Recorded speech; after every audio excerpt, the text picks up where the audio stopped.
ملک صاحب دا راته ووایه نن د قبایلي عوامو له اړخه او بل د فاټا قومي جرګې ستاسو په قیادت کې قبایلي عوام 31 مئی د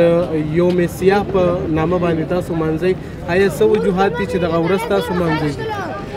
اعوذ بالله من الشیطان الرجیم. اول خو تاسو شکریه ادا کوم چې موږ له په دغه اهمه موضوع باندې مقرره کړه چې خپل موقف پیش کړو. 31 مئی چې دی دا فاټې په تاریخ کې سیاهترینو توره د ټولو نه زیاته توره ورځ ده. په دا ورځ باندې موږ د فاټې په صوبه سرحد کې انضمام کړی و. موږ 2.5 کروڑو قبایلو نه سره پښتنه منع کړي. موږ یې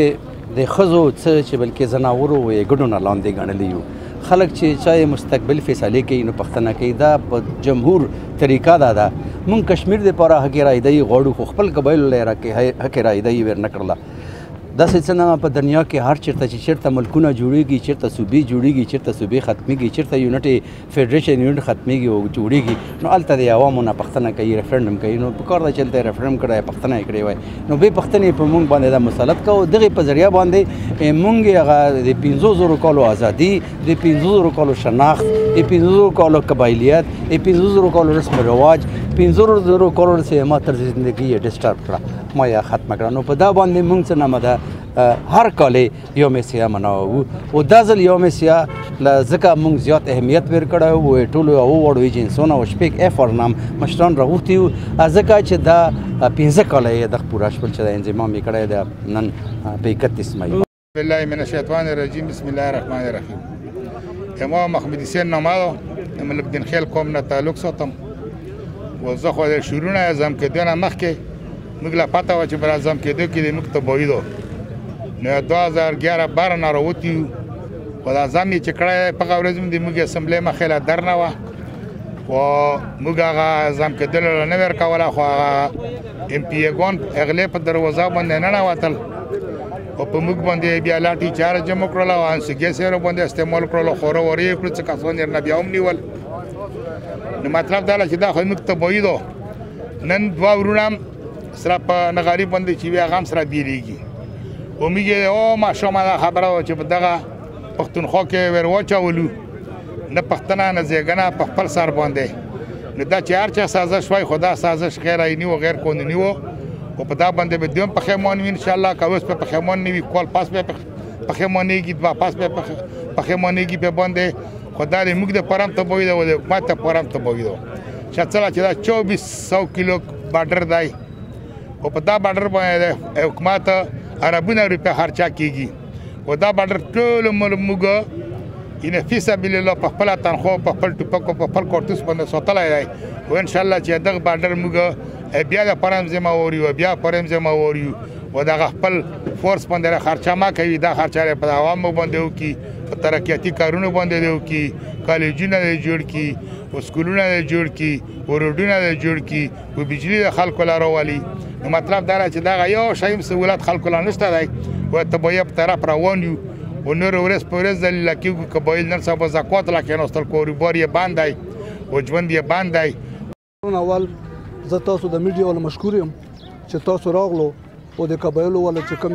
مشکلات کم احتجاج ده ریکارډ کوو او متعلقه چې کوم افسران دي چارواکي دي هغه ته رسو. په دې ځای تاسو ټول قبایلو مخه شکریا ادا کوم مشکور مو یم. زه بدلته په 2 پوینټو باندې یا 3 پوینټو باندې خبره وکم. پیاله خو به زه سپریم کورټ باندې خبره وکم. زه ډېر افسوس سره دا یم چې سپریم کورټ د موږ د پاکستان ټولو نه یوه د انصاف غټه اداره ده، یو غټه محکمه ده، د انصاف کور ده، د انصاف ځای ده. هغه څه وجوهات دي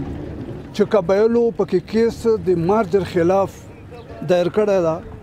او تر اوسه پورې دغومره دوران یا تېره شوه په هغه کیس باندې تر اوسه پورې سماعت نه کېږي. حالانکه چیف جسټس بنډیال صاحب دا ویلي وو چې زه به قبایلو لا یو 5 رکنی لاجز مقرروم. دا مسله یقینا ما هغه په نوټس خسته و. آیا تر اوسه پورې چې دغومره ټیم تیر شو هغه کوم وجوهاتي او کومه خبره ده د عمران خان خلاف یا د پاکستان د نن خلاف خو په شپې باندې عدالت لګیږي او د قبایلو ولا دغومره دوران یې تیر شو دومره کالونه تیر شو ویلې هغه کیس پینډینګ پروت ده. دا د قبایلو سره پیاله یوه بېانصافي ده تاسو ټول هم په صافیانو پوهېږو یوه خبره. دویمه خبره چې کومه پورې د قبایلو والا کوم مارجر وشوه په مارجر کې دا طی کړې وه چې موږ به قبایلو لا سالانه 100 ارب روپۍ برای ترقیاتی چې دا مو ترقي ورکو دا مخکې د نور حکومت بندوبستي علاقو راولو هغه 100 ارب خو سالانه پرېږده چې 4-5 سال کېږي چې په پوره 4-5 سال کې هغه 100 ارب قبایلو له ملول نه شوی دا ویر کړی هېڅ هم نه شو بلکې الټا چې کومه د فاټه والا کوټه وه د فاټه کوم مراعات وو هغه سلب شو هغه هم واخیستل شو. نجیب الرحمن نامه دی او رګزي ایجنسي سره تعلق ساتم د ځوانانو مشرولي کې تاسو ناصر ټول دنیا ته د دې شي پاته د سمو یو آزاد قبایلو یو په پاکستان باندې نه الحمدلله په ټول دنیا باندې دیدم دی برتانیا حکومت دی دهشتګردانه کوم ظلم سره وکړ والے ټول عمر مودا تللی ولو سره کشمیر سره ظلم دی فلسطین سره ظلم دی خو اخیری په 31 مې باندې مو سره کوم ظلم دا وکړ مو په زور جبر انضمام مو باندې انضمام وکړو خو چا معنا لري نه او غم د انضمام شوی رڅ و سم نمو په دې پوین سو ای ډی آر دی کې اف سی آر دی والے سمال شاه کمانډنټ څه خو خوي خپل کاروانی کی پولیس ورکه خپل کاروي کی ډی سی خپل کی کته په پېښور اسلام آباد د کوارډ نور علاقو کې وخت دي چې یو زموږ ډی سی وی انتظامیه د سکیورټي فورسز زموږ کومي غاډي پی او وي د مو داسې بدبخت قبایل دي د مو یو مشر غازي کمانډنټ نو سوي دویم ډی سی وی دریم ډی پی او وي څلورم ورکه ادارې نوستي لکه مو سره دوره ظلم کړی ری والا که دوره ظلم نه په کشمیر کې شته نه په فلسطین کې شته غاځي یو ظلم په ټایم باندې ختم شو مو سره همیشه اندازن 31 مې نه دا ظلم چلوري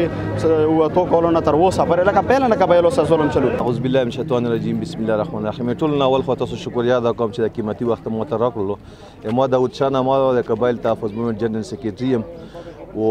نن دا 31 مې خبره تاسو چې وکړله دا د موږ د قبایلو سره یو ظلم شوی یو نیم کروڑ قبایلو سره هغه ظلم شوی چې قبایل د رای بغیر یې د قبایل سټیټس چینج کړی دی او هغه یې په توره شپه چینج کړی دی نو دا ورځ چې کومه موږ په هر کال هغه ورځ هغه پورې مناوو چې کومه پورې د موږ سره انصاف نه وي شوی او د قبایل نه رای نه وي اخیستل شوی د قبایل پر رای باندې د آئین دا حق ورکړی قبایل ته چې د قبایل سټیټس چینج کیږي نو هغه د قبایل پر رای باندې چینج کړی شي لہذا دا بلیک ډے چې کومه موږ مناوو دا په همدا وجه موږ مناوو چې قبایل د رای بغیر په موږ باندې یو داسې نظام مسلط شو چې موږ د صوبه سرحد صوبه سره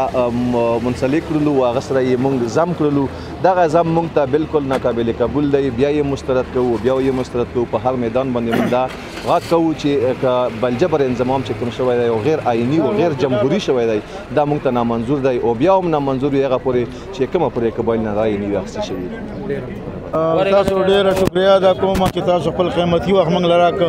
زه د مومندو د بیازوت سیمې سره تعلق لرم او د دې وجوهات دا دي چې دا زمونږ د مومندو په حقوقو باندې او زمونږ په ملکیت باندې یو ډاکه وه دا موږ د دې وجې نه د دې هغه غندنه کوو چې دا زمونږ تحفظات چې کوم زمونږ دي کوم چې زمونږ قبایلي رواجات دي په هغې باندې یو ډاکه وه دا موږ د ملکیت نه محرومه کېدل دي موږ په دې وجه د دې غندنه کوو لکه پرون چې په سنیخیلو کې 14 کسه مړه شو دا د دې حکومت نه اهلي وه او دا زموږ قبایلو ورونه دي موږ په دې خفه کېږو دا د جرګو په لحاظ باندې دا کار به نه وی شوی موږ د دې غندنه کوو موږ نه دا تور قانون لرې کړی چې موږ د خپل جرګې سیسټم ته پرېږدي موږ په هغې خوشحاله یو